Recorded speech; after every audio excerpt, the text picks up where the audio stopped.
আসসালামু আলাইকুম। আজকে আমরা সিভিল তৃতীয় সেমিস্টারের স্ট্রাকচারাল মেকানিক্সের চতুর্থ অধ্যায় বলের মোমেন্টের গুরুত্বপূর্ণ একটি ম্যাথ সমাধান করব। তো বলের মোমেন্ট করার আগে আমাদের অনেক বেসিক জিনিস জানতে হবে, যেগুলো আমি ক্লাসে আলোচনা করেছি।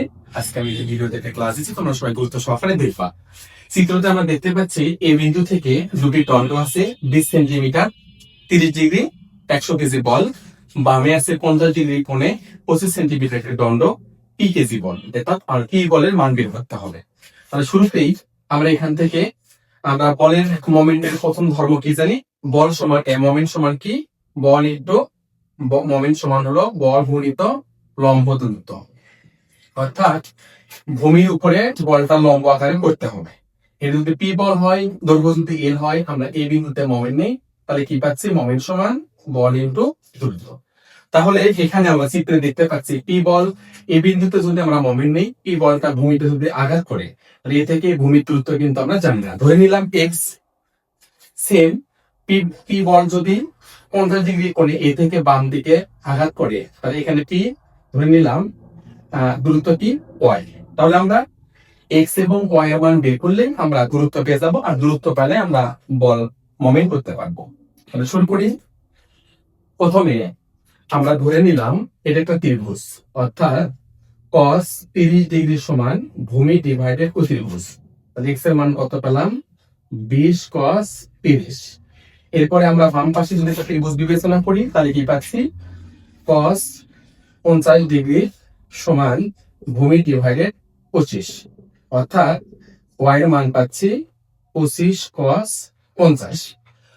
তাহলে আমরা মোমেন্ট নেই, সামেশন মোমেন্ট এ ক্লকওয়াইজ পজিটিভ 0। কেন 0 দিলাম, আমাদের এখানে অজ্ঞাত অর্থাৎ অজানা বল আছে পি, বের করতে হবে।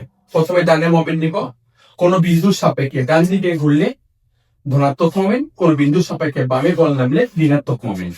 তাহলে আমরা কি পাচ্ছি, 100 গুণিত এক্স। এরপরে বামে পাচ্ছি মাইনাস পি গুণিত ওয়াই সমান 0, অর্থাৎ 100 গুণিত এক্স এর মান আমরা কি পেলাম, 20 cos 30 মাইনাস পি গুণিত ওয়াই এর মান কি পাচ্ছি, 25 cos 50 ডিগ্রি সমান 0। 100 গুণিত 20 cos 30 সমান পি গুণিত 25 cos 50। অতএব আমরা পির মান পেয়ে যাব ডিভাইডেড 25 cos 50 ডিগ্রি সমান পি। অতএব আমাদের পি বলের মান চলে আসবে। তাহলে দেখি পি বল কত আসে, 100 গুণিত 20 cos 30 ডিভাইডেড 25 cos 50 ডিগ্রি সমান মান আসলো আমাদের হলো 107.78 কেজি। তাহলে আমরা এখান থেকে পি বলের মান পেয়ে গেলাম। অঙ্কটা আমরা বুঝতে পারছি, আরেকবার রিভিউ করতেছি। এতে মোমেন্ট নিলে ডানে হচ্ছে 100 কেজি বল এই দূরত্বে, এর মোমেন্টের এ বিন্দুর সাপেক্ষে মোমেন্ট, বামে পি বল কত দূরে ওয়াই। তাহলে এটা একটা ত্রিভুজ বিবেচনা করলে ভূমি হলো এক্স, অতি হলো 20, কোণ পাচ্ছে 30 ডিগ্রি, তাহলে আমরা এখানে এক্স এর মান পাবো। এই পাশে ভূমি যদি ওয়াই ধরি, ও ত্রিভুজ 25, কোণ পাচ্ছে 50, তাহলে ভূমির সাপেক্ষে আমরা cos কত পাচ্ছি, ওয়াই ডিভাইডেড 25, তাহলে ওয়াই এর মান পাবো। এর সাপেক্ষে মোমেন্ট ডানে 100 গুণিত এক্স, এর সাপেক্ষে বামে মোমেন্ট পি মাইনাস পি গুণিত ওয়াই সমান 0। এক্স এর মান এবং ওয়াই এর মান বসে আমরা ক্যালকুলেশন করলাম, পি বলের মান পেয়ে গেলাম। ধন্যবাদ সবাইকে, পরবর্তী ক্লাসগুলো দেখার জন্য।